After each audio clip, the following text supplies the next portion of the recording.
Je sais que là, ça se passe mal et tout, etc. Mais j'aurais rêvé, moi, faire des enfants avec toi. Il me dit, ça se fera pas, Sana. Je sais que moi, il va m'arriver un truc jeune. Ce que je vais te raconter, c'est juste fou. Et si j'avais pas de témoin, personne ne m'aurait cru. Bienvenue dans l'émission Je suis toi, l'émission qui met l'autre en lumière. Bonjour ou bonsoir, je ne sais pas à quelle heure tu regardes l'émission. J'espère que tu vas bien, j'espère que tu te portes bien. Aujourd'hui, nous recevons Sana. Sana, bonjour. Bonjour Abby, bonjour tout le monde. Bonjour, bonsoir, c'est vrai, à chaque fois je dis bonjour par bonsoir, réflexe. exactement, bon après-midi, bonne journée. Ça va Sana? Ça va et toi Abby? Ça va, un plaisir de te recevoir. Plaisir partagé Abby, j'adore ce que tu fais. Merci Sana. Ouais. Non mais vraiment. Merci beaucoup. Est-ce que tu peux te présenter un petit peu? Me présenter brièvement, Oui. Jeune femme de 39 ans. Qui ne les fait pas du tout, on précise. Ah merci, c'est cool, je suis maman de 4 enfants, Wow. entrepreneur, salariée aussi à côté, dans les finances et les assurances, depuis 14 ans dans une mutuelle extraordinaire. Donc c'est pour ça que je garde aussi cet emploi-là, parce que je suis très attachée à ce groupe. Voilà. Jeune fille qui a grandi. Alors, je ne sais pas si tu veux que je commence c'est ce que j'allais dire. En fait, si on peut commencer par ton enfance, quel genre de petite fille tu étais? Comment tu percevais le monde? Comment est-ce que tu voyais les adultes? Quelle était ta vision, ton environnement, ton entourage? Alors moi, j'ai grandi à Marseille, D'accord. dans les quartiers nord de Marseille, dans un quartier qu'on appelle la Busserine. Donc, c'est les quartiers nord. Très mouvementé, mais j'étais habituée à ce quotidien-là. Pour moi, c'était la normalité. J'étais une fille hyper réservée, hyper dans son coin, très timide, qui avait du mal à aller vers les autres parce que je me suis sentie toujours à part. D'accord. Toujours. Je ressentais des choses que je ne comprenais pas depuis tout petite. Et c'est au fur et à mesure, grâce à mon fils Liam, il y a 4 ans que j'ai compris. Pourquoi? Parce que je suis différente, on va dire. On appelle ça les neurodivergents. D'accord. Tu sais, les neurodivergents, ceux qui ont un TDAH. Oui. On dit TDAH, mais je ne sais pas si c'est le vrai terme à employer, mais je pense que on fait partie de ces gens qui ont un don. Ce don de savoir capter les énergies, de savoir... voilà, c'est comme un garde-fou. C'était une petite fille sensible alors? Hypersensible, Oui. hypersensible, mais qui n'arrivait pas à gérer ses émotions. Donc du coup, je me renfermais sur moi-même. Et c'est vraiment à partir de 13-14 ans où là, j'ai commencé à m'émanciper. D'accord. Et à commencer à m'affirmer. Donc le côté rebelle, là, papa et maman, ils l'ont bien ressenti. Désolée, papa. Désolée, maman. Mes frères et sœurs. Ouais, mais tu avais besoin de se trouver aussi, je pense. Exactement. Je suis issue d'une famille de 6 enfants. Waouh. J'ai 2 merveilleuses grandes sœurs, 2 merveilleux petits frères et une merveilleuse petite sœur. Et c'est vrai que moi, j'étais... Au milieu. La troisième différence qui n'entrait pas dans les cases. Ben oui. Je suis jamais rentrée dans les cases. Ça m'étonne pas. Jamais. Je sais pas si je rentrerai un jour. Non, je crois pas. Comment t'as vécu ton adolescence? Très difficile. C'était compliqué parce que j'étais pas du tout la petite fille. Moi, je faisais du foot, j'étais hyper sportive, j'étais un garçon manqué. Je voulais pas m'habiller comme une fille. Je disais, mais j'étais pas une fille. Alors, aujourd'hui, j'aurais été peut-être un homme dans cette... tu vois. Mais en fait, j'avais besoin de me construire. Oui. Et en fait, au fur et à mesure, et ça s'est fait naturellement, parce qu'il faut laisser aussi le système neurologique se faire, et le développement aussi de l'enfance se faire. Et donc, à l'âge de 17-18 ans, j'ai commencé à être féminine et à accepter cette féminité, parce que c'est vrai que nos cultures aussi, moi je suis d'origine tunisienne, Oui. papa, c'est un ouvrier, maman n'a jamais travaillé, donc du coup, ils n'avaient pas forcément cette ouverture d'esprit. Alors, je ne leur en veux pas, j'ai eu une merveilleuse enfance, mais d'accompagner la femme dans sa féminité, de lui expliquer comment les choses se passent, le dérouler. Ben oui, mais parce que je pense que nous, nos parents, c'est quand même une génération où eux-mêmes, ils ne traitaient pas leurs émotions. Eux-mêmes, il y a plein de choses qu'ils n'arrivaient pas à savoir à l'intérieur d'eux. Ils ne pouvaient pas nous les inculquer. Exactement. C'est quelque chose... à chaque fois, on est en guerre sur ça. Ouais. C'est parce que vous avez le temps de vous concentrer sur ça. Est-ce qu'ils comprendront un jour? Non. Non, parce qu'on n'a pas du tout la même vie. Ils étaient dans la survie. Et nous, on a commencé à vivre. Pour nous, pour nos enfants, eux, ils sont dans la survie. Donc aujourd'hui, ce que nous, on peut leur dire... Oui, exactement. Moi aussi, ma mère ne le comprendra jamais parce qu'elle pense que c'est un reproche. Alors que pas du tout, en fait. C'est juste que j'ai besoin, maman, de te dire ça. Oui. J'ai besoin de te dire qu'à ce moment-là, j'avais besoin de ma maman Mais tu n'étais pas là, mais je t'en veux pas, c'est parce que tu n'étais pas en capacité Exactement. émotionnelle. On parle pas d'intelligence, ça Mais n'a c'est aucun ça. rapport émotionnel d'être là parce que ma mère, elle a perdu son papa, elle avait 10 ans. Elle s'est mariée à l'âge de 16 ans. Elle a eu son premier gosse. Elle est arrivée de la Tunisie. Voilà, ça s'est enchaîné. Elle n'a jamais travaillé. Her papa a toujours été là pour subvenir aux besoins. Mais comme tu dis, c'était de la survie. Oui. Alors, donc, il n'y a pas de place aux émotions quand tu grandis comme ça. Et surtout, tu as dit une chose, c'est les reproches. En fait, alors que non, on a bien grandi puisqu'on a senti l'amour. Mais c'est juste que parfois, je dirais, je ne sais pas si on peut appeler ça des manquements, mais juste la partie où moi, je sais, en tant que petite fille, j'aurais aimé m'attarder juste sur les émotions. Exactement. Qu'est-ce que tu penses? Qu'est-ce que tu ressens? Pourquoi tu es perdu? Pourquoi à ce moment-là, tu fais ça? Pourquoi est-ce que... Nos parents, ça, ils avaient du mal. On ne peut pas leur reprocher. Pour eux, on est dans une génération où déjà d'avoir le gîte et le couvert, c'était déjà honoré. C'est déjà bien, tu manges, tu dors, tu as un toit et tu as des parents. Et tu t'habilles, et tu sors et tu voyages. On est là en Tunisie 2 mois dans l'année, tu vois ce que je veux dire? Donc c'est exceptionnel, qui ne comprenaient pas. Mais c'est tout à fait normal. Donc après, nous, on a eu aussi accès à l'éducation. Donc l'éducation, et on a eu aussi cette ouverture d'esprit d'aller chercher, d'aller creuser, d'aller on s'est déconstruit sans le savoir en fait. Exactement. On s'est déconstruit au fur et à mesure et on s'est reconstruit au fur et à mesure. Et donc ce cheminement-là, il est semé de plein d'épines. Et ces épines-là, parfois, on a besoin de les faire sentir à l'autre. Voilà, on a besoin de les faire sentir à l'autre pour que tu te mettes un peu à ma place, parce que l'empathie, c'est pas quelque chose d'inné, l'empathie, tu vois.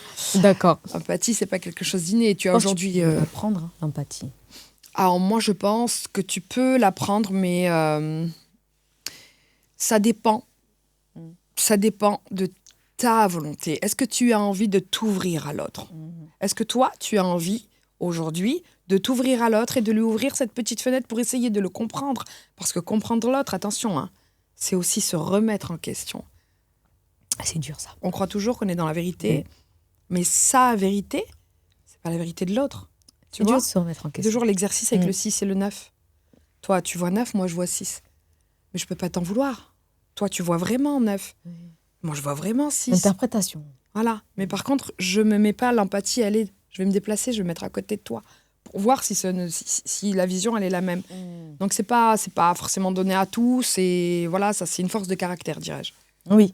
Que pas tout le monde a. Et aussi, tu avais dit une certaine intelligence aussi peut-être émotionnelle, mais l'intelligence émotionnelle, je pense que tu ne peux pas l'avoir si tu es en mode survie. Tu peux pas l'avoir si tu es en mode survie, c'est tout à fait ça, et tu peux pas l'avoir aussi si tu n'es pas disposé intellectuellement parlant. Ok. Si dans ta tête, tu n'es pas disposé à ouvrir cette fenêtre des émotions, parce que tu te penses juste parfait, tu vas pas l'ouvrir. Oui. Mais je pense qu'il est plus facile de croire qu'on est parfait que de se dire il y a des choses en nous à creuser. Mais après, on est le résultat aussi de plein d'environnements. On est le résultat d'un environnement social, on est le résultat d'un environnement religieux, on est le culturel, amical. Il y a plein d'environnements là. Et toi, pour essayer de te trouver, je te cite un exemple, j'ai connu le centre-ville que lorsque j'ai été au lycée de Marseille, parce que papa et maman, pour nous protéger, c'était une manière de nous protéger. Non, faut pas aller, faut pas prendre le bus, t'as pas le droit de prendre le bus à tel âge. Jusqu'à 16 ans, j'avais pas pris le bus, s'il te plaît. Pour aller, j'avais pas pris le bus pour aller au centre-ville, j'allais juste en voiture, et tout, etc. Mais toute seule, ce cheminement toute seule, d'aller à Marseille, c'est pas pareil que Paris. Et lorsque j'ai été au lycée, etc., tu rencontres d'autres personnes ici parce que ces personnes-là ne viennent pas du même environnement. Mais le réel déclic, pour moi, il s'est fait lorsque j'ai été en BTS. C'est ce que j'allais dire. J'allais te dire ta vie de jeune fille. Ma vie de jeune fille, ça va. J'étais quelqu'un de sage. Après l'adolescence. Une petite intello. J'adore l'école, j'adore apprendre, voilà. Ça se voit, ça. Ouais, j'adore parce que pour moi, ça se voit. Ouais, on n'a que ça, pardonnez-moi pour la vulgarité. Non, mais on n'a que ça. Je me dis, mais si un jour je m'endors et j'ai rien appris, mais c'est quoi ma journée? J'ai fait quoi? J'ai rien fait, tu vois. Alors que c'est important d'apprendre. Donc, t'aimais l'école, t'étais une jeune fille sage, on va dire. J'étais une jeune fille sage, etc. Puis j'ai rencontré l'amour. À quel âge t'as rencontré l'amour? J'ai rencontré l'amour à 17 ans. C'est beau! Ouais. Beau. À 17 ans, voilà, on s'est fréquentés, puis on a décidé de se marier. C'était un mariage d'amour, À quel âge religieusement, parce que je suis de confession Oui. musulmane. À quel âge tu t'es mariée À quel âge? J'étais à 19 ans. Waouh, tu t'es mariée jeune, hein? 19 sur ma vingtaine. Oui. J'allais sur ma vingtaine. Ok. Ouais, mais c'était vraiment un mariage d'amour. Et puis papa, il était dans les... encore le cursus où tu peux pas sortir avec un garçon si tu n'es Ça, pas c'est pas marié. plus parce mal, franchement. que les gens, ce qu'ils vont dire, les gens, ils viennent chercher. C'est vrai que nos parents, sur le regard des autres, tu sais que c'est quelque chose qui, moi en tout cas, ma mère me l'a transmis au début. Le regard des autres, tu sais, ce truc de sors pas comme ça parce qu'un tel pourrait te voir ou un tel pourrait te dire ça. Fais pas ça parce que regarde ta cousine, les études là-bas, regarde. Ils n'ont que ça. Ils n'avaient que ça. Cette comparaison. Ils n'avaient que ça. Il n'y avait pas forcément de carrière. Il n'y avait pas forcément d'entreprise. On était leur seule entreprise. Quand tu as une entreprise, tu veux qu'on en parle bien. Oui. Donc c'est pareil. J'avais jamais vu ça comme ça. C'était leur seul investissement. Et si tu es mon image, si on te voit, ma mère, il fallait toujours que je sois bien habillée, mon papa aussi, c'était super important. Finalement, on était peut-être leur réussite, leur seule réussite aussi. On était leur seul projet, tu vois. Et c'est juste la façon de dire qui était différente. Donc j'en veux pas à papa et maman, voilà. Et donc j'ai rencontré l'amour. Oui, donc tu as rencontré l'amour. Donc... paix à son âme. D'accord, il est parti. Ouais, il est décédé. J'avais quoi? J'avais 21 ans. Oh purée. Ah oui, c'est juste après, hein. C'est juste après, hein. Il est décédé. Ah, je pleure plus, ça y est, je suis une costaud. Mais c'est juste que j'ai des allergies. Oui. Donc là... une costaud. Non. Ah, tu m'as choquée, en fait. Ouais. Il est décédé, un accident de moto. Et en fait, si tu veux, j'ai eu... Je l'ai appris, j'étais en terrasse avec une copine. On m'appelle en me disant, écoute, Sana, il a eu un accident. Donc moi, ok, il est dans quel hôpital? Et en fait, on me dit, ouais, je crois que c'est plus grave, viens. Et donc quand j'arrive, je vois ses amis, et un autre ami. Il y a une partie où j'ai fait une amnésie volontaire. Voilà. Et donc à leur visage, je vois qu'en fait, il est décédé, quoi. Il est parti, il est plus là. Donc là, mes parents, ils viennent me récupérer. Je sais même plus qui est venu me récupérer. Il y a vraiment une amnésie totale sur cette période-là. Je questionne donc mon ex-belle-famille. Sa maman était à la Mecque, donc du coup, elle n'était pas là, donc je ne pouvais pas la contacter directement. Je contacte mon ex-belle-famille en leur demandant comment ça va se passer, etc. Est-ce que je peux le voir? On m'a dit qu'il était très amoché, parce qu'un accident de moto de plein fouet avec une voiture. Donc on m'a dit, vaut mieux pas le voir. Et je dis, ok, bon ben... Je sais même pas comment j'ai pu... Je ne me rappelle même plus de comment j'ai réagi. Pour te dire, tellement cette période, elle était amnésique. Donc c'est ce que j'allais te poser comme question. En plus, j'allais dire, quand tu l'as su, qu'est-ce que tu as fait? Qu'est-ce que j'ai fait? Je me souviens être tombée par terre, pleurer, il a plu, il pleuvait. Après, le reste, amnésie totale. Je suis rentrée chez moi. J'ai dit à mon père et ma mère, ils ne savaient plus comment réagir, tu vois. Et après, donc... Je me souviens, par contre, il y a des choses très marquantes. La douleur autre m'a plus marquée. C'est fou, hein, que la perte directe. J'ai fait un déni. C'est après 1 an que vraiment j'ai compris qu'il était parti. C'est après un an. Oui. Après 1 an. Et donc, moi, quand je suis arrivée, j'essaie de contacter ma belle-famille, personne ne me répond et tout, etc. Parce que voilà, je ne sais pas pourquoi. Je demande... Où est-ce qu'on va l'enterrer et tout, etc. Par contre, ça, je m'en souviens très, très bien, tu vois. Où est-ce qu'on va l'enterrer et tout, etc. On m'a dit qu'on attendait sa maman. Du coup, il était en chambre froide, on attendait sa maman. Mais comme personne ne me répondait, et c'est là où on revient à ce que je te disais, les énergies et cette petite étoile qu'on a chacun, ces anges qu'on a chacun qui nous protègent et qui nous guident au quotidien. Ce que je vais te raconter, c'est juste fou. Et si j'avais pas de témoin, personne ne m'aurait cru. Donc ma sœur et petit Sam, on est là, donc nous on fait notre...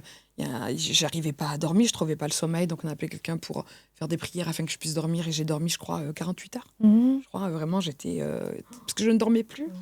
Et ça a mis du temps pour l'amener en Tunisie, ça a mis, je crois, 8 jours, parce qu'il fallait attendre sa maman. J'appelle pour savoir où est-ce qu'ils vont l'enterrer. Personne ne me répond. Je dis à ma sœur, écoute, prends-moi un billet pour mardi après-midi. Je me dis, mais attends, tu veux pas attendre tout? Non, prends-moi un billet pour mardi après-midi. Donc, j'arrive à l'aéroport, ma sœur est à côté de moi. J'ai même pas encore vu sa famille. que je vois un cercueil passer sur Tunisère, et en fait, c'était lui. Je savais la date sans qu'on me dise la date exacte. Mais pourquoi ils te l'ont pas dit? Fallait trouver un coupable. J'étais, tu sais, la belle-fille, la belle-sœur. J'avais des relations avec ma belle-mère qui étaient assez tendues. Je répondais pas à ses critères physiques. J'étais pas blonde aux yeux bleus. Pourtant, c'était un... On en est là. Je te parle de ça, et en 2000... il est mort en 2009. Hein. Je répondais pas à ses critères. Voilà. Donc, Personne te l'a on dit. rendra tous des comptes. C'est pas grave, j'en veux pas. J'ai pardonné, c'est pas un souci. C'est pas un souci. Je suis maman à mon tour. Personne ne m'a dit. Personne ne m'a dit. T'as pris C'est le moi, billet. j'ai dit à ma sœur, mardi, donc j'arrive mardi, je vois sa tombe passer, et je dis à ma sœur Ibtissem, tu vois, c'est Maïs, il me dit au revoir, parce qu'il sait que là-bas, il y a quelque chose qui va se passer. Elle me dit, mais non, positif. Déjà, elle était tétanisée de voir ce cercueil passer, et de voir son beau-frère passer, quoi. C'était enfermé, mais tu sais que c'est lui, c'était très grand, donc on reconnaît, c'était la seule tombe, le seul cercueil. Et donc, arrivé là-bas, mes parents étaient partis 2 jours avant pour m'accueillir, pour préparer la maison et tout, etc. Parce que chez nous, on fait une cérémonie aussi pour rendre hommage aux défunts, parce que c'est quand même leur beau-fils. Eh ben, quand je monte dans l'avion, à Bi, je les vois, ils sont 10, ils étaient 9. Un par un passer devant moi, on se retrouve dans le même avion. Oh là là. Le même avion, allez. Un par un. Je garde le silence parce que je suis pas quelqu'un. Non, mais toi qu'est-ce que t'as fait? Même pas de bonjour. Même pas de bonjour. Même pas de bonjour. Mais ça les a même pas choqués que tu sois là? Je pense qu'ils étaient dans le déni, dans le choc. C'est pour ça que j'essaye de trouver des excuses, parce qu'on est tous humains et je peux me mettre à leur place.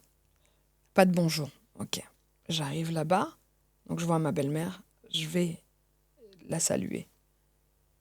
On ne veut pas te parler. Elle me dit stop. Mon père, c'est quelqu'un de très sage. Très, très sage. Mais ce jour-là, je l'ai vu péter un câble comme jamais. En disant, mais c'est ta belle-fille. C'est sa femme. Que tu le veuilles ou non, c'est sa femme. Tu reviens de la Mecque, c'est sa femme. Tu dis même pas bonjour. Elle dit, je te pardonnerai jamais. Mon père est très sage. Il dit, je te pardonnerai jamais. Il m'a pris, prépare-toi pour la suite. Hein. On arrive à la maison, tout va bien. Tout va bien, ben voilà. On arrive à la maison. Mais le fait d'avoir vu le cercueil, est-ce qu'au moins t'as libéré quelque chose? Non. Même pas, parce qu'ils t'ont même pas je l'ai laissé pas vu. enterrer. Je voulais juste faire une prière sur lui, même si je vois pas son visage, au moins voir son corps pour vraiment me dire, il est parti. Oui, c'est ça. C'est lui qui est tu là. Sais, je ne l'ai pas vu. Donc t'as pas pu même faire ça. Non. Ok, on continue. Je reste assise. Je reste assise, je vais pas me lever.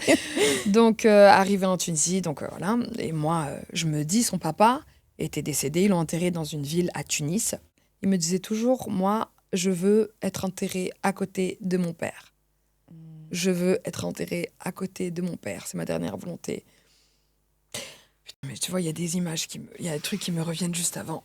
Avant de décéder, pour te dire que Dieu m'aime, et avant de décéder, 3 jours avant, c'est pour ça que moi j'ai pensé au suicide, mais en fait non, pas du tout. Il est mort un samedi.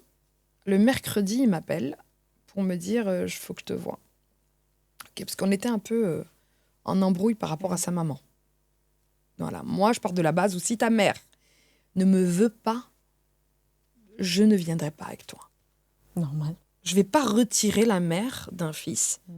Mais la seule chose pour laquelle je comprends pas, c'est qu'il fallait tout de suite stopper la chose, pas me laisser me marier. Tu vois ce que je veux dire? Tu me laisses pas me marier, aller jusqu'au bout, et après tu dis non, ça me convient pas. Oui, mais parce que lui t'aimait. Qu'est-ce qu'il pouvait faire face à ça? Lui, il était déchiré entre sa mère et moi, tu vois. Il se dit, j'ai ramené une Tunisienne, il était tunisien, j'ai ramené ici, qu'est-ce qu'elle veut? Elle est pas blonde aux yeux bleus? Mais moi, j'aime pas les blondes aux yeux bleus. C'est comme ça, c'est la vie. Et il m'a dit, Sana, tu sais, j'aurais rêvé, je sais que là, ça se passe mal et tout, etc. Mais j'aurais rêvé, moi, faire des enfants avec toi. J'aurais rêvé finir ma vie avec toi, mais ça se fera pas. Pourquoi il dit ça? J'ai dit, mais pourquoi tu dis ça? Il me dit, ça se fera pas, Sana. Je sais que moi... il va m'arriver un truc jeune. Et en moto. Il me dit, sache que t'es un diamant. T'es mon diamant. Tu mérites tout le bonheur du monde. Je te demande pardon au nom de toute ma famille. Au nom de ma mère surtout, je te demande pardon. Abi, j'ai vrillé. Moi, je pensais que c'était un suicide. Tu vois ce que je veux dire? Non, en fait, tout a été démontré. C'est pas un suicide. C'est pas un suicide. Tu vois ce que je veux dire? Parce qu'il est allé dîner chez sa sœur. Et voilà, et c'était sur la route du Rove. des montagnes à Marseille, c'est très sombre et c'était un C'est que délit de parce qu'il en fuite, était la personne convaincu, est il l'a pas partie. créé. En fait, il a vu, tu sais, dans toutes les religions, on sait qu'il y a des signes. Oui. Quand tu sais que tu vas partir, Dieu te donne des signes. Voilà.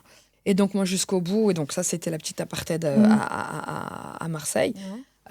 Et donc, arrivé en Tunisie, etc. Donc, moi, pour moi, il va mourir, il va être enterré auprès de son père. Du coup, on appelle le cimetière en disant, pour savoir est-ce que vous allez l'enterrer, est-ce qu'ils ont commencé à creuser aujourd'hui ou demain, tu vois. Le monsieur, il dit, mais moi, on m'a pas demandé de creuser à côté de cette tombe-là. Mon père, il dit, comment on t'a pas demandé à creuser? Enfin, il arrive, il est là. Enfin, voilà, je sais pas, qu'est-ce qui se passe? Je dis, écoute, papa, viens, on y va. Le lendemain, on y va. Ses sœurs ne me répondaient pas non plus. Hein. Personne ne me répondait, on y va. En fait, on arrive, il dit, monsieur, il y a personne qui m'a demandé de creuser à côté de ce monsieur-là. C'est pas possible. Quoi? C'est pas possible. Il est où? Il va être enterré où? J'appelle. Le lendemain, 2 jours après, on me répond. On me dit, oui, mais Sana, c'est bon, il est déjà enterré. Je dis, ah bon, où ça? Il me dit, dans la ville où ma mère, dans la ville natale de ma mère. Donc loin de son père, à 150 km de Tunis. Pourquoi ils n'ont pas respecté la Parce qu'il voulait pas que la famille de son père, ni moi, Ouais, juste parce que c'est ce que je pensais. Juste il voulait pour pas que la famille de tu son ailles père, ni moi, Oui. on puisse voir voir. la tombe. Voilà. Et moi, j'y croyais pas, mon père n'y croyait pas. Et oui, parce On est parti en voiture. Et là, on a vu la terre, il nous a dit, c'est là. On a vu la terre retourner, et j'ai vu le cercueil, nous on enterre ça avec le linceul. La terre, donc on a fait des prières, mon père il a donné ce qu'il fallait pour entretenir la tombe, c'est le minimum. Et on a appris qu'il avait enterré voilà, solo, quoi. Donc j'arrive à Marseille, moi, je me défie tout être humain de pas vriller. bah, bien sûr. Ben, j'ai fait toutes les bêtises possibles et inimaginables. Ma vie était le chaos. Le chaos total. De la fille sage, je suis passée à la fille... je n'avais plus d'espoir. Je me levais le matin en disant, bah, peut-être qu'aujourd'hui, je vais partir. C'était un espoir, hein. Je pensais pas au suicide, mais peut-être que je sais que je vais partir, tu vois. Enfin, ça y est. De toute façon, ma vie, à quoi bon? Mais J'étais t'as pas commencé assez... peut-être un petit toute peu jeune. à réagir. Ouais, j'ai commencé Pour à moi, ça, réagir, mais je l'appelais pense- toujours, je retenais. Donc, j'étais entre deux mondes. Oui. Entre, je vais partir, de toute façon, vas-y, voilà. Et je l'appelais. Ouais, t'es où? Ouais, ok, bah tu réponds pas. Je laissais le message. Hein. Ça a duré pendant quelques mois, hein, au moins 9 mois. Hein. Et du coup, mon père, à un moment, très sage, qui m'a dit, écoute, ma fille, je ne sais plus quoi faire. Je ne sais absolument plus quoi faire. On a tout fait, et puis voilà, je ne sais pas.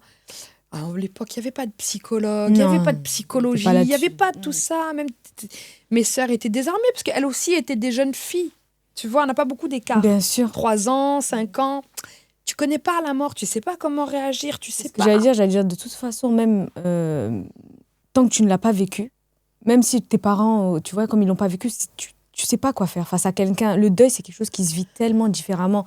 C'est vraiment au cas par cas. Exactement. Et tant que tu l'as pas vécu, Oui, pour moi, je leur en veux pas. tu peux pas. Ouais. Ah oui.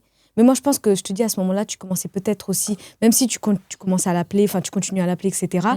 Je pense quand même que là, une partie de toi était en train de se dire, il sera pas là, en fait, il sera plus là. Et je crois que c'est là que tu as vrillé. Ouais. Oui, et je sais pas, enfin, je pourrais pas te dire vraiment le déclic réel, je sais pas. Ce que j'ai fait, la seule chose dont je me souviens, c'est ok, j'ai pris conscience parce que mon père est venu face à moi et j'ai vu vraiment de la douleur. Et mon père, c'est toute ma vie, comme ma mère aussi, mais je ressemble beaucoup physiquement à mon père, j'ai le même caractère. Je me suis dit, j'ai déçu quand même l'homme de ma vie. Waouh, je lui ai fait mal, je l'ai blessé. Il verse des larmes à cause de moi. Oh là là là là là là. Alors, qu'est-ce que j'ai fait? Une battante. J'ai dit, papa, je vais partir. Il me prenait pas au sérieux. Je vais partir, mais t'inquiète pas, quand je vais revenir comme une reine.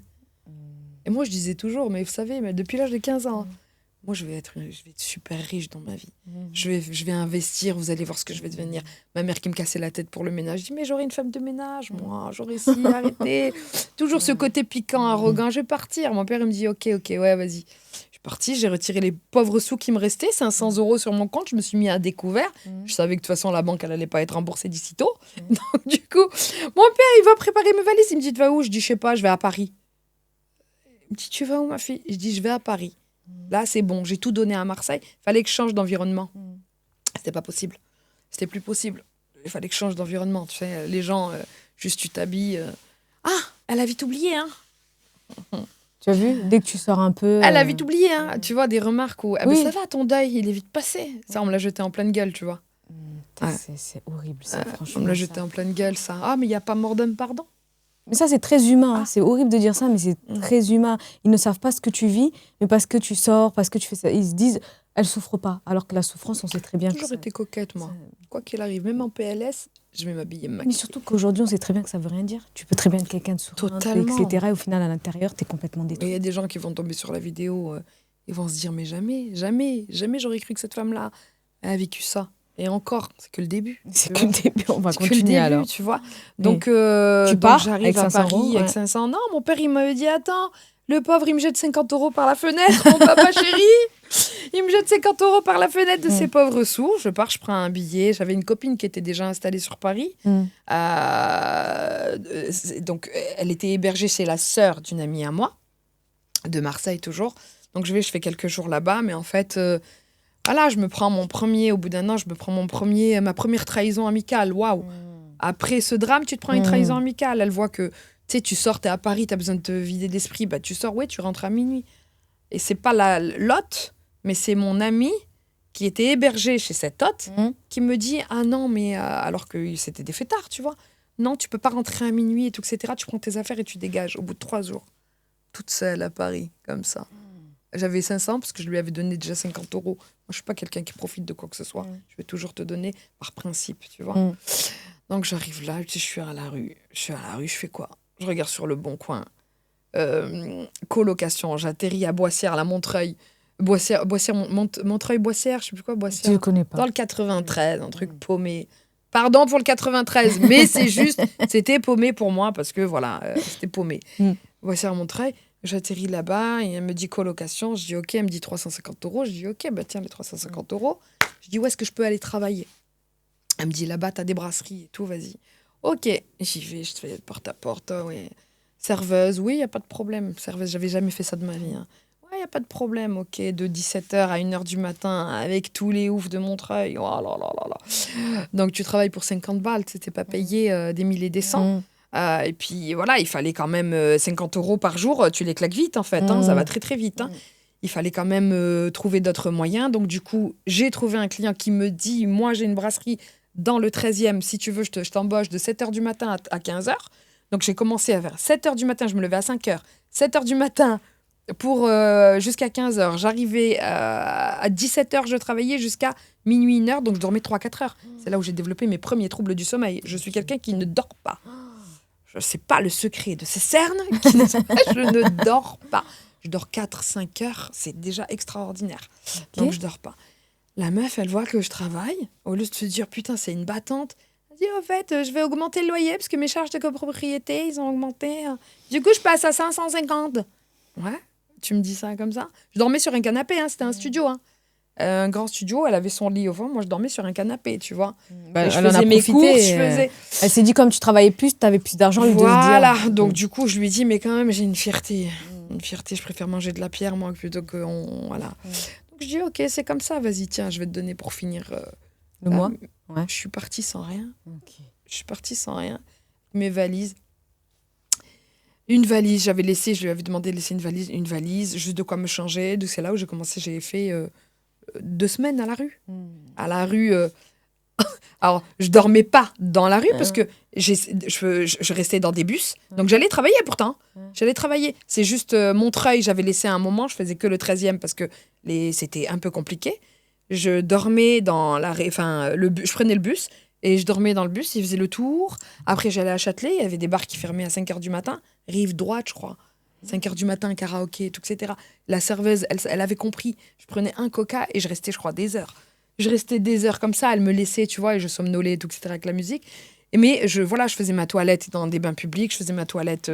Mais il y a le gérant de la brasserie, il a vu que j'étais plus la même. Il me dit, qu'est-ce qui se passe et tout ça, enfin, qu'est-ce qui t'arrive? T'es plus la même, t'as plus la même énergie, t'es fatiguée, physiquement, je te sens pas là. Et donc, je lui explique, je dis, écoute, je suis à la rue, voilà, il s'est passé ça.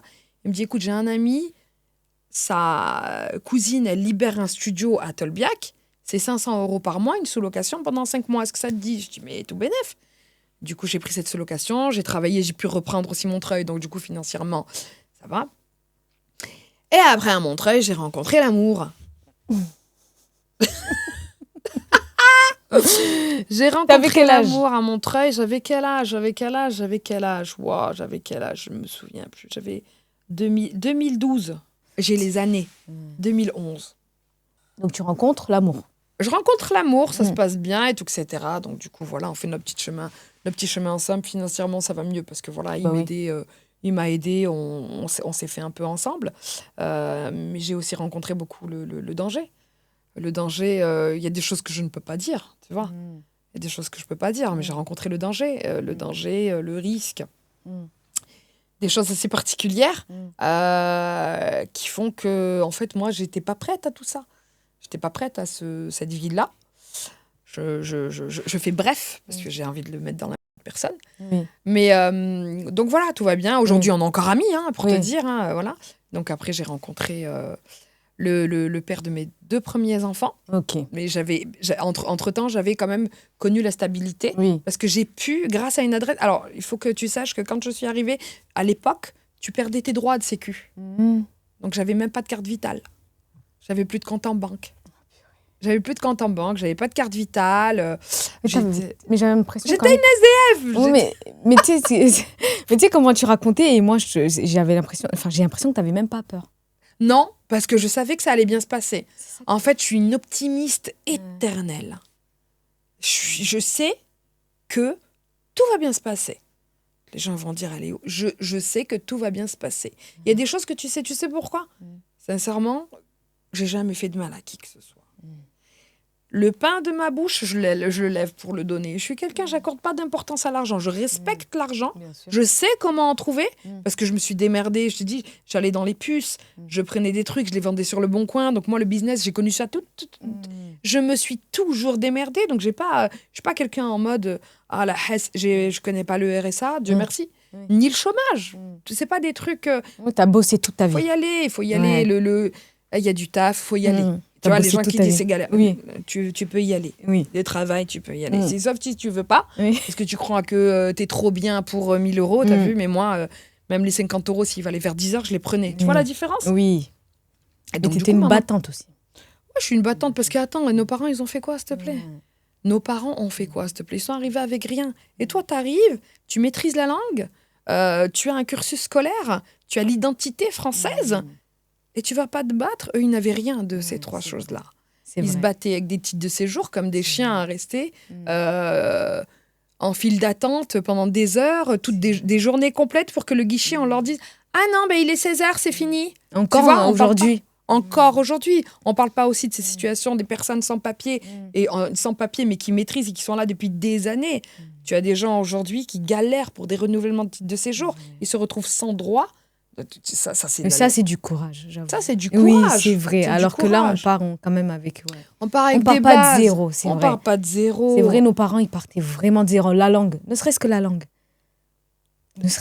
D'arriver ici, exactement. De pouvoir parler.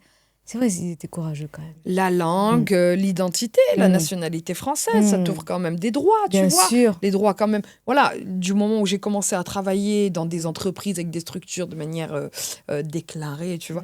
Donc j'ai pu réouvrir mes droits, j'ai pu avancer, j'ai pu me construire en 2012. Donc j'ai rencontré le père de mes enfants. On s'est séparés parce que ça n'allait pas. Puis il voulait découvrir d'autres saveurs et moi j'étais pas open à ces autres saveurs. Voilà, toi tu vois, j'étais pas pour la polygamie à cette époque-là. Voilà. Je n'étais pas du tout, je ne le suis toujours pas pour la polygamie. D'accord. Donc du coup on s'est séparés, mais ça reste un excellent papa, un père extraordinaire, vraiment. Donc mes enfants ont beaucoup de chance. Et ensuite donc je rencontre après le papa de mes 2 derniers. Donc la première année. Je me marie, moi je me suis dit j'arrive à Rueil-Malmaison, bon, c'est bon. Attends, c'est avant qu'on passe à ça. Juste, quand est-ce que pour toi tu as fait le deuil deuil quand tu as commencé à galérer, tout ça, tu as commencé à faire le deuil, je pense. À la naissance de mon fils Liam. Ah, ok.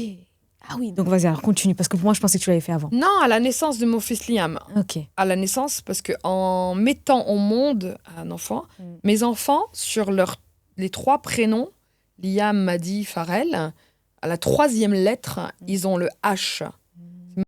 Il y avait un H à la 3e lettre de son prénom. Et en fait, j'ai dit là, on va clôturer le bal et on va laisser. C'est pas de l'amour, c'est du respect et c'est, comment te dire, une partie de mon histoire que je lègue aussi à mes enfants. Il y a le H, oui, de cet homme fantastique aujourd'hui qui est parti trop tôt, mais il y a le H aussi d'humanité que je voulais léguer à mes 3 enfants. C'est beau ça. C'est très Ah, symbolique. je suis une poète. Hein. Ah, Ouais, j'adore, j'aime beaucoup. Tu es très dans le symbole. Hein. Ouais. C'est une manière aussi de leur transmettre un peu mon histoire, tu vois. Il y a des choses qu'ils ne savent pas de ma vie, beaucoup de choses. Et donc, quand Liam est arrivé, j'ai fait ce choix de placer le H pour lui. Et en fait, en disant, j'ai cet être-là, en fait, ça y est, le cycle, il est clôturé. J'aurai pas d'enfant de lui. C'est pas lui, le père de mes enfants. Et puis, de toute façon, la vie, elle est belle, regarde. Oui, Si je suis encore là, moi qui demandais la mort, enfin, je ne demandais pas la mort, mais moi qui... Tu l'as cherché un peu. J'ai cherché le risque, mais vraiment, tu te dis, mais je suis une survivante. Ouais. J'ai fait des choses, mais mon Dieu, tu te dis, non, mais comment je suis pas morte? Des risques extraordinaires, mais voilà, Dieu, il voulait que je sois encore là, c'est que mon histoire, elle est pas... Donc oui, tu rencontres... Alors, j'ai jamais fait de TS quand même, hein, tentative de... Non, j'ai juste pris des risques. Mais je pense que oui, c'est prendre le risque pour se sentir vivant. Exactement. Je crois que c'était plus dans ce sens-là. Tu étais plus dans ce... Je suis vivante, en fait. Se chercher aussi, se chercher, se retrouver, se pousser dans ses retranchements. Ok, donc tu rencontres le... Je rencontre le deuxième papa. Le deuxième papa. Le deuxième papa, donc ça se passe bien. Après, il avait une vie que je ne connaissais pas. Et à 5 mois de grossesse, j'ai la surprise d'avoir les forces de l'ordre à ma porte. Et on venait le chercher. C'est un film, toi? Ouais, t'as vu? Netflix, d'ailleurs. Si vous êtes... Voilà, on est disponible. Voilà, il y a des choses off que je pourrais passer pour de l'irréel, pour un peu glisser. Non, mais voilà. Il a toqué à ta porte? Un toqué à ma porte, un défoncé ma porte. À 5 mois de grossesse? J'étais enceinte de 5 mois. Et voilà. Et là, on part pour 2 ans. 2 ans et demi d'incarcération. Pour lui, pas pour moi. Ah oui, j'avais compris. Voilà, pour lui, pas pour moi. Et toi, t'es enceinte? Et moi, je suis enceinte et je venais d'ouvrir ma société. C'était un projet commun aussi avec lui, de base. Je venais d'ouvrir ma société. Je découvre peu de temps après que mon fils est porteur d'une pathologie. Donc, pathologie, non, qu'il est neurodivergent. Mais en fait, ça arrivait, il avait 5 ans. Lui, les garçons ont beaucoup de mal à gérer quand ça leur arrive. Et puis, il y a un petit côté HPI. Donc, du coup, c'est très compliqué. C'est une éponge émotionnelle. Il capte tout ce qui est autour de lui. Donc, quand il va parler à 2 ans, il parlait comme un grand, quoi, tu vois. Mais pour moi, c'était normal parce que c'était mon premier enfant. Oui. Donc, comment tu veux que je voie la différence? Oui, j'avais des remarques à la crèche en disant, mais il a quel âge? 2 ans. En fait, il parle super bien. Mais en fait, pour moi, c'était la normalité. Donc, j'étais mêlée entre faire des diagnostics pour poser un nom sur sa pathologie. Et c'est là que j'ai découvert que j'étais aussi TDAH et que j'avais un quotient intellectuel un peu plus... Alors, quotient intellectuel, j'en parle de manière très humble parce qu'il faut savoir que c'est quelque chose qui peut évoluer. Hein. Oui. Le quotient intellectuel, le cerveau est un muscle. Si tu ne l'entretiens pas, si tu n'alimentes pas, tu peux redescendre à 99, tu peux redescendre à 100, à 110. Donc, il faut l'alimenter, tu vois. Donc... Les gens ils vont te dire je suis à 136, je suis à 120, ça ne veut rien dire en l'état actuel. Tu peux être à 136, mais si tu fais rien de ta vie, tu ne lis pas, tu te bouscules pas, tu vas redescendre et voilà quoi. Et donc le parcours avec Liam, l'incarcération, parce que je suis une femme loyale, alors ça par contre la loyauté, c'est là où j'ai compris qu'on n'avait pas le même, la même signification de la loyauté, parce que j'ai quand même eu des gens qui m'ont dit tu vas rester avec lui? Comment je vais rester avec lui? C'est le père de mon enfant. Je le lâche. Pourquoi je vais le lâcher? Il m'a fait quoi, hein, moi? Chacun a fait des erreurs, tu vois. Non. Je l'ai soutenu comme j'ai pu. J'ai essayé de gérer ma boutique en même temps, parce que j'avais une boutique de prêt-à-porter. Je faisais du CBD. J'ai déposé une marque qui s'appelle Canébé Paris. Je gérais aussi, entre-temps, mon poste à la mutuelle. Parce qu'il fallait subvenir. Il fallait quand même un minimum. Donc, voilà. Mais de 2 ans, je ne sais même pas. C'est 800 jours à peu près. 800 jours. Mais quelle femme quand même. 800 jours. Et avec le jugement des gens autour, je suppose. Je m'en tape des gens. Oh là là. Le jugement des gens, en fait, les séquelles des gens, c'était pas pendant ma période. Hein. C'était après, quand il est sorti. Quand il est sorti, les langues se sont réveillées. C'était extraordinaire. Mais comme je suis quelqu'un qui croit en karma, et je suis quelqu'un, je te jure, je vais te dire, ah oui, j'ai dit ça. Ah oui, j'ai dit ça, tu vois. Mais par contre, confrontation. Je suis pas quelqu'un qui... non, je te le dis, j'assume amplement. Du moment où je le dis, tu sais pourquoi en haut, il m'a entendu. Toi, t'es qui? T'es personne, en fait. Tu vois ce que je veux dire? Donc, tu vois, je vais te le dire. Mais je vais demander pardon à lui en haut. Et donc, alors, le plus dur pour moi de cette période-là, c'était pas forcément l'accouchement, parce que je suis allée accoucher avec ma voiture, toute seule, parce que toute ma famille est à Marseille, moi. Et j'ai voulu, comme je suis quelqu'un qui, quand j'aime, je protège tout le monde, personne ne savait qu'il était incarcéré. Pendant 2 ans? Ouais, pendant 2 ans. Je disais, il est pas là, et tout, etc. Non, attends, je te rappelle. Attends, ça. Il se doutait de quelque chose, d'une séparation probable, mais pas de ça. T'as le cardio, pendant 2 ans, t'as réussi à faire ça. T'as vu? Je sais pas comment j'ai pu. C'est pour préserver mes parents, mais en fait, c'est une erreur que j'ai faite. Tu regrettes aujourd'hui? Bah oui, j'aurais dû leur dire. Ma famille, ils sont pas dans le jugement. Mais rassure-moi, lui, il était fou amoureux de toi, c'est pas possible après ça. Ta loyauté. C'est un peu compliqué. Lui, il était amoureux de moi, oui, etc. Il était donc le plus dur, je te disais, c'est pas forcément d'aller accoucher toute seule. Toute seule. Le plus dur, c'était d'aller reconnaître l'enfant à la mairie et de voir le côté papa sans papa. Mon Dieu, ça a été d'une violence. Je me souviens, c'est la mairie de Suresnes. J'étais là en train de pleurer. Je suis quelqu'un qui pleure peu et c'est un défaut. Je devrais pleurer plus. Plus pour extérioriser. Je devrais. En fait, je me bloque. Je sais pas pourquoi je me bloque. Et j'ai pleuré. J'ai été tétanisée. En arrivé au 5e jour, on m'appelait madame. Si vous venez pas déclarer l'enfant, là, c'est des poursuites judiciaires parce qu'on est obligé. Je l'ai fait. Bon, après, on a avancé. Bon, après, il est sorti. Et quand il est sorti, c'était compliqué parce que lui, avec du recul, je peux pas lui en vouloir. Il n'était pas là. Il n'a pas vu. Déjà, un homme de base, l'empathie, et eux, ça fait 2. Pas tous, certains, ils y arrivent quand même. 80%. 80%. Mais c'est comme ça, c'est leur fonctionnement, en fait. Je sais pas si c'est l'empathie ou si c'est juste parce qu'ils sont très... En fait, eux, je crois qu'ils sont plus dans la solution. Moi, j'ai l'impression que les hommes sont plus dans la solution. La solution, pour trouver une solution, il faut d'abord aller au fond. Il faut fouiller, il faut faire table rase et ensuite on trouve des solutions. Et on avance. On déconstruit, on reconstruit. Tu as une maison avec de l'amiante, on déconstruit, on reconstruit. C'est comme ça. C'est logique, tu vois. Voilà, ils savent quand c'est une équipe de foot qui joue, ils savent quel joueur éliminer, ils savent, mais quand c'est nous, c'est un peu compliqué, tu vois. Il faudrait un peu les extrapoler en disant, on est des joueurs de foot, on est une équipe, toi, t'es l'entraîneur. C'est vrai, je pense qu'ils nous comprendraient. Toi, t'es l'entraîneur, t'es le guide, t'es le leader, nous, on est là. Tu tiens quelque chose, Je pense que si ils faisaient ça comme ça, peut-être qu'ils nous comprendraient mieux. Moi, je suis le goal et t'as les joueurs, c'est les enfants. S'il n'y en a pas, ça veut dire que c'est vide et c'est à nous de combler, tu vois ce que je veux dire? On est une équipe, je parle de cette base-là, mais après, quand tu as quelqu'un qui vit quand même 2 ans et demi d'incarcération très difficile, dans des conditions très difficiles, relativement jeune, il a 1 an et demi de moins que moi, et qui découvre la paternité en étant derrière les barreaux, c'est son premier enfant. Émotionnellement, c'est très compliqué aussi, c'est très dur pour lui. Donc, de s'imprégner, c'est dur. Et moi, j'avais pas compris, j'étais concentrée sur ma douleur.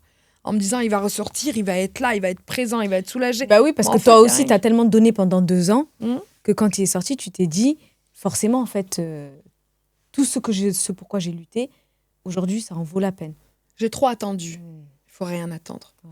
Et j'ai tellement... Voilà, toutes ces expériences de la vie m'ont permis aujourd'hui de comprendre qu'il ne faut rien attendre, qu'il ne faut absolument rien planifier, mis à part des business plans et encore, mais dans la vie, émotionnellement parlant, il ne faut rien planifier. Il faut faire les choses simplement pour soi. Ne rien attendre, je le fais. Si tu agis de la bonne façon, de la façon qui est correcte envers moi, tant mieux. Sinon, c'est pas grave, ce sera peut-être pour la prochaine fois. Ou bon, Sana, après, excuse-moi, mais je comprends quand tu dis oui, ne rien attendre, mais est-ce que tu attendais aussi quelque chose de si... Enfin, tu n'attendais pas non plus quelque chose qui était en dehors de ce qu'il aurait dû, entre guillemets, je ne sais pas comment t'expliquer. Bien sûr. T'attendais qu'ils soient un père et un mari. Mais ce que je te disais, en fait, j'ai attendu, et en fait, c'est ça mon erreur. J'ai mis trop d'espoir dans l'attente. Et en fait, je m'attendais à ce que, voilà, un père extraordinaire, un mari extraordinaire.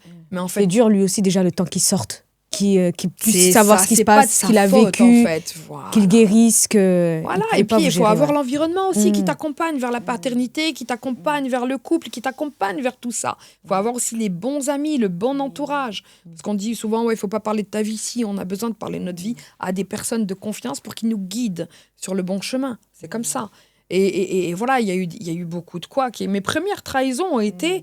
je t'ai dit, quand il est sorti, je m'étais confiée chez quelqu'un qui me confie peu, mais je m'étais confiée à une personne Oui. que je considérais comme ma sœur. Ouais. Mes bébés, je lui ai mis dans ses bras. Mes bébés, d'accord. Et j'ai appris qu'en fait, tout ce que je lui disais, Le elle quartier le répétait savait. à son fils. Il allait répéter Répéter à un tel, qu'un tel répétait, qu'un tel répétait. Mais je Et l'ai tout le appris monde. un an après, je crois. Oui, le temps que en fait, ça fasse le tour, que ça arrive à tes oreilles, en fait. Non, mais le pire, c'est qu'ils allaient voir le père de mes enfants, moi. Ils allaient voir... il quoi allait voir lui. Elle dit ça de toi, elle dit ça. Mais tu sais, quand t'es énervé, tu dis de la... Quand t'es énervé, tu dis de la merde. Bien Mais sûr. notre passe-temps favori, les femmes, c'est de Mm. démonter nos maris quand on est ensemble. Mais surtout qu'à ce moment-là, c'est normal aussi. Enfin. C'est humain. Quand on dit démonter, c'est Mm, gentil. mm. Ah, il me saoule. Elle y rentre à cette heure-ci. Ah, tu vois, c'est démonter, mais c'est normal. Ouais, mais oh, tu vois. Et lui, il a pris comment? Je l'ai appris, il me disait, parle pas de ma vie aux gens. Mais moi, en fait, j'avais une telle confiance. J'étais aveuglée que je voyais pas, moi. Je dis, mais de qui tu parles? De qui? Et c'est après, quand j'ai su que c'est elle, je suis pas dans le drama, je suis pas dans les crises. Tac, bloqué. Je bloque de partout, c'est fini. C'est fini, tu verras plus, tu me verras plus. Même un bonjour, je te le dirai pas. Tu vois, c'est fini. C'est fini. Mais le pire, c'est qu'après, il faut rétablir la vérité. Rétablir la vérité envers lui, envers les propos que j'ai Que tenus t'as tenu. et les autres Oui. que j'ai pas tenus, tu vois. Faut rétablir la vérité. Mais Oui, en faut fait, dire ça, j'ai rétablir dit, la ça, j'ai vérité, ça, j'ai dit. Mais je le dis, il n'y a pas de problème. Il n'y a pas de problème. Tu as dit, t'as assumé. Mais j'ai dit, est-ce que j'ai menti? Sur les principaux axes, je n'ai pas menti. Maintenant, après, il y a lui. Tout ce qu'il a vécu, et tout, etc., c'était compliqué. Oui, Après, c'est d'accepter pas- la vérité aussi. Pour lui, je Accepter pense. la vérité. Mais c'est normal, c'est normal. Oui, Tu fais c'est des- normal. J'ai fait des erreurs, il a fait des erreurs, c'est normal. Après, on avance. Non, mais oui, mais c'est normal aussi, comme on a dit, quand même, il sortait de 2 ans d'incarcération. C'est dur, hein. C'est très, très Pour dur. le temps de désormais. guérir, le temps de. Exactement. Les émotions, c'est pareil que nous, tu vois. Il n'y a pas forcément de place. Puis t'es un garçon. T'es un Ouais, garçon, donc d'ailleurs, juste, je c'est pousse, horrible. Faut je mets qu'on ça change quelque dans part. notre culture. Ouais, je pousse, je mets ça quelque part et.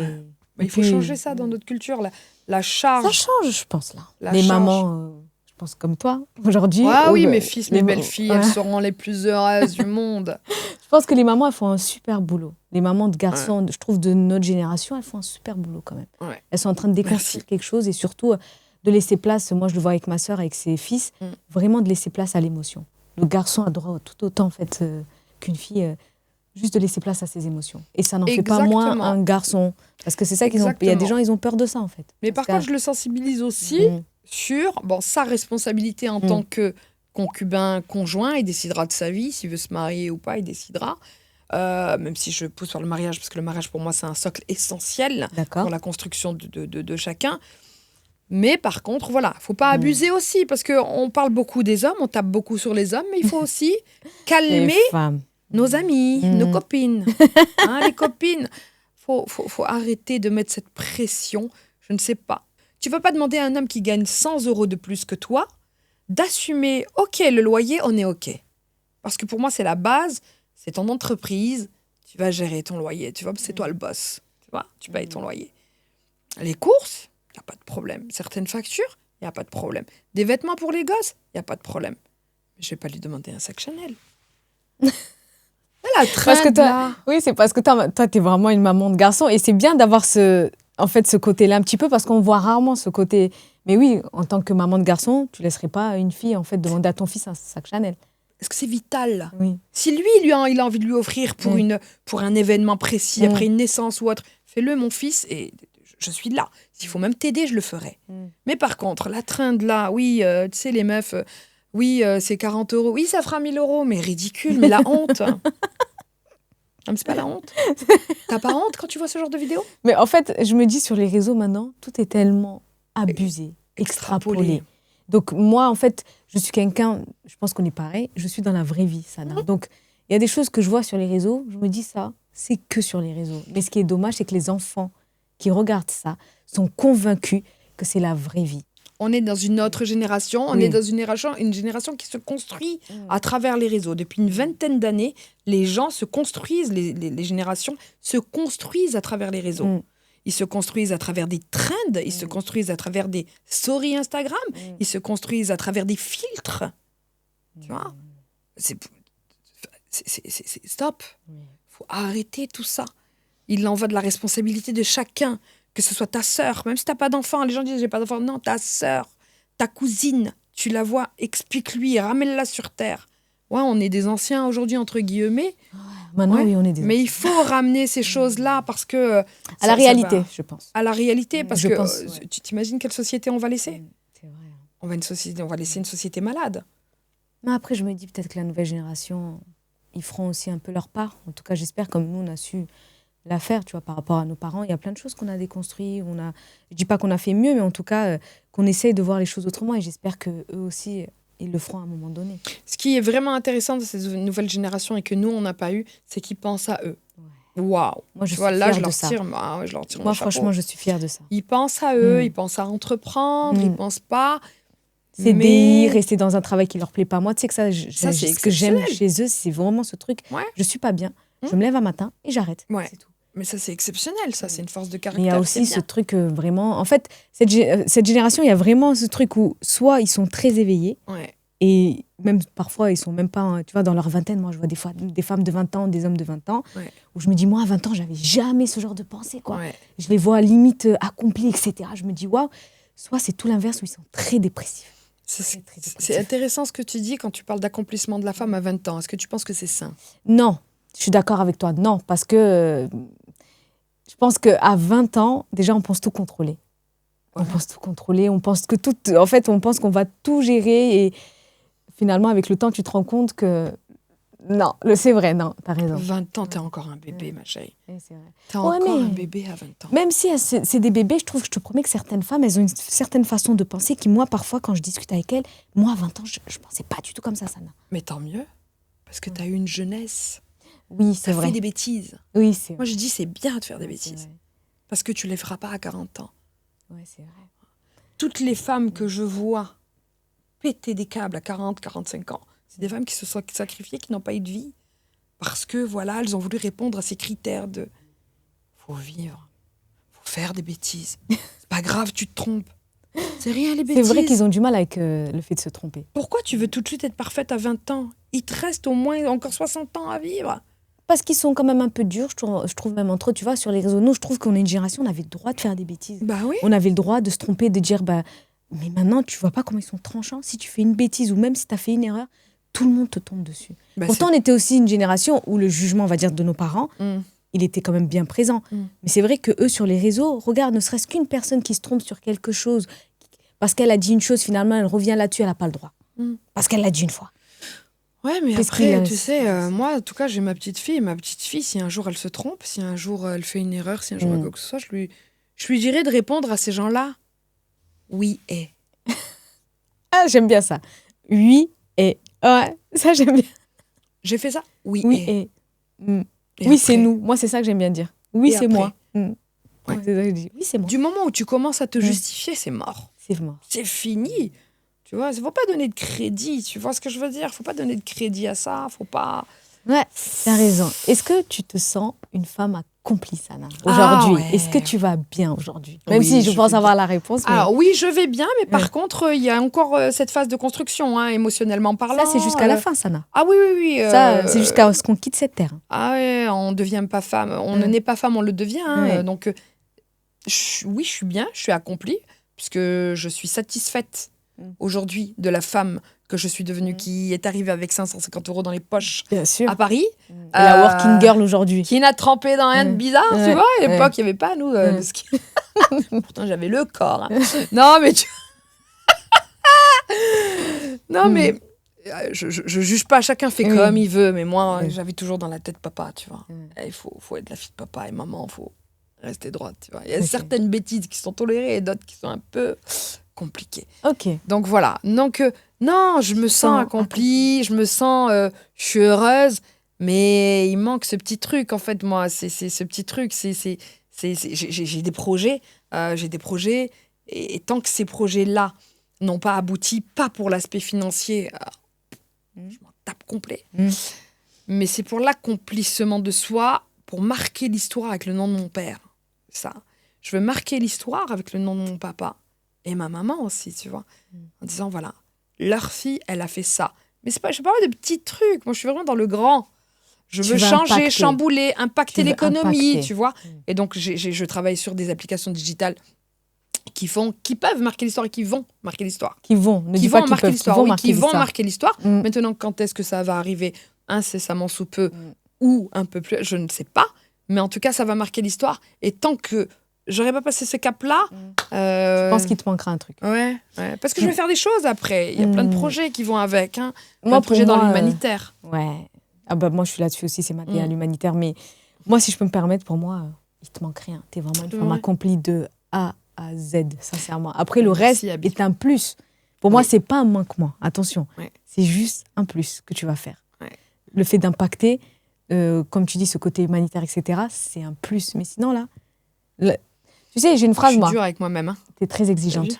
Mais ça, c'est les femmes fortes, souvent. Les femmes fortes, c'est les bosseuses, vous êtes très, très exigeantes avec vous. Et c'est dur même de vous montrer qu'en fait, vous en faites beaucoup. Parce que vous avez l'impression de jamais faire. Et ça, c'est dur. Mais moi, je dis toujours quelque chose, t'es parfaitement imparfaite. Et je crois que des fois, ça sert à rien de chercher plus, sincèrement. Exactement, c'est très joliment dit. Et si tu avais juste un message à faire passer, aux femmes qui nous regardent, on va dire, ou même qui tu veux, si tu peux regarder cette caméra et juste quelques secondes. Mesdames, messieurs aussi, pas que les femmes, les hommes aussi, croyez en vous, soyez porteurs d'amour, soyez porteurs de lumière, ne trahissez pas autour de vous, même si on vous fait du mal, répondez par le bien et avancez. Ce qui est destiné viendra à vous. Parfait. C'est tout. Merci beaucoup, Sana. C'était un plaisir pour moi. Plaisir partagé. Franchement, j'ai vraiment apprécié ton énergie. Moi aussi. Merci. J'ai beaucoup appris aujourd'hui. Merci, toi aussi. Bon, vous savez, comme d'habitude, j'ai un petit message de fin. Et ce que je pourrais retenir de l'histoire de Sana, c'est de ne jamais vous attarder sur le regard des gens. Jamais. Je pense que c'est la première des choses pour pouvoir sincèrement faire ce que vous avez envie et surtout de devenir ce que vous avez envie de devenir. D'être vous, simplement. Parce qu'en fait, plus vous allez regarder ce qui se passe autour de vous, plus vous allez vous concentrer sur ce que dit un tel, et plus vous allez vous perdre. La vérité, c'est que on ne sait pas combien de temps il nous reste sur cette terre. Faites ce que vous avez envie. Faites surtout ce qui vous fait vibrer. Respectez les gens. Aimez-vous. Aimez les autres. Et après, tout le reste, c'est qu'un plus. Prenez soin de vous. C'était Je suis toi. On se retrouve pour la prochaine.